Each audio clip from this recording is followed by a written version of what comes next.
নমস্কার বন্ধুরা, জ্ঞানামৃত মোটিভেশনাল চ্যানেলে আপনাদের সকলকে জানাই সাদর আমন্ত্রণ। জগৎজননী শ্রী শ্রী মা শারদা আমাদের সকলের মা। তিনি সতেরো মা, তিনি অসতেরো মা।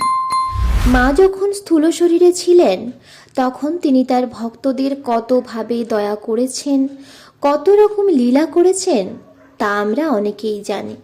কিন্তু স্থূল শরীর ত্যাগ করার পরেও সূক্ষ্ম শরীরেও মা অনেক লীলা করেছেন। আজকের ভিডিওতে এইরকমই একটি অভিনব লীলার ঘটনা আপনাদের সামনে তুলে ধরব। স্থূল শরীর ত্যাগ করেও সূক্ষ্ম শরীরেও মা দর্শন দিয়েছেন তার ভক্তদের। তাহলে চলুন আর দেরি না করে ভিডিওটা শুরু করি। ভিডিওটা যদি আপনাদের ভালো লেগে থাকে তাহলে অবশ্যই লাইক করবেন, শেয়ার করে সকলকে শোনার সুযোগ করে দেবেন। আর আপনি যদি এই চ্যানেলে নতুন হন তাহলে অবশ্যই চ্যানেলটিকে সাবস্ক্রাইব করে পাশে থাকা বেল আইকনটি প্রেস করে রাখবেন, যাতে এই ধরনের ভিডিও সবার আগে আপনার কাছে পৌঁছায়। একজন সবজিওয়ালা স্টেশনে বসে ট্রেনের জন্য অপেক্ষা করছিল। সে তার মালপত্র নিয়ে ট্রেনে চাপবে। মালপত্র বলতে সেদিন তার কাছে বিশেষ কিছুই ছিল না, শুধু কিছু শাক ছিল। ওই সবজিওয়ালার পাশেই এক বৃদ্ধ মহিলা বসেছিলেন, পাড়াগাঁয়ের ভদ্রমহিলা। তিনি বারবার শাকগুলিতে হাত বোলাচ্ছিলেন আর বলছিলেন, বাবা, অনেক দিন এরকম টাটকা শাক দেখিনি বাবা। বৃদ্ধ মহিলার হাবভাব দেখে ওই সবজিওয়ালার খুব মায়া হলো। সেই ওই বৃদ্ধ মহিলাকে বলল, তা নাও না বুড়িমা, দুয়াটি তিনাটি যা তোমার ভালো লাগে স্বচ্ছন্দে নাও, একদম চিন্তা করো না, তোমাকে শাকের পয়সা দিতে হবে না। বৃদ্ধ মহিলা মাথা নেড়ে বললেন, না বাবা, থাক, এখন নিতে পারবো না, এখন তো আমি ঘরে যাচ্ছি না।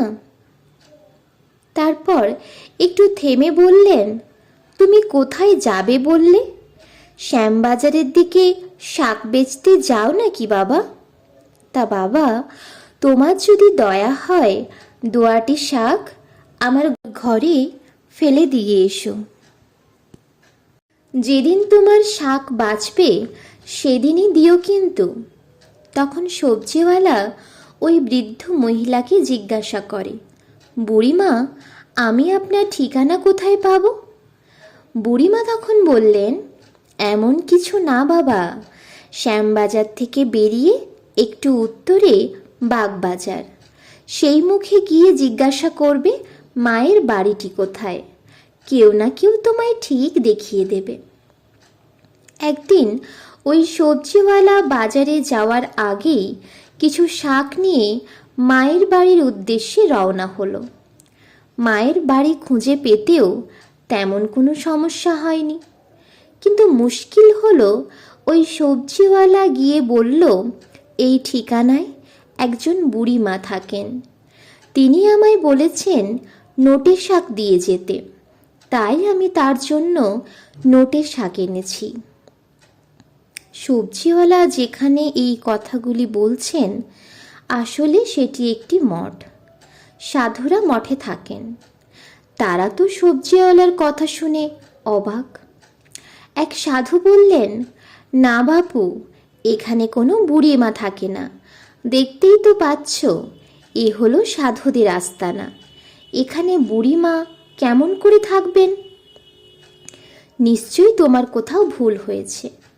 লোকটি তাও বারবার বলতে লাগলো, না না, বুড়িমা আমায় এখানেই শাক আনতে বলেছেন, বুড়িমা আমায় অনেকবার করে বলেছেন।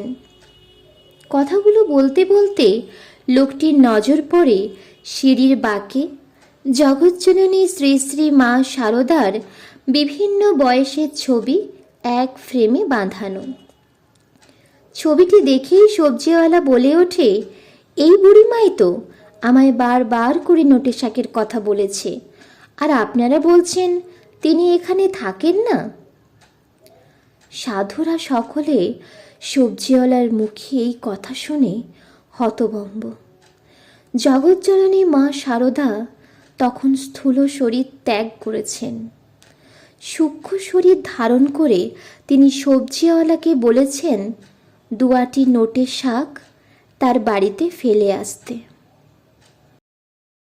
সাধুরা তখন মায়ের উদ্দেশ্যে বললেন, মা গো, তোমার যে নোটের শাক খেতে ইচ্ছে হয়েছিল তা তুমি আমাদের বলনি কেন মা?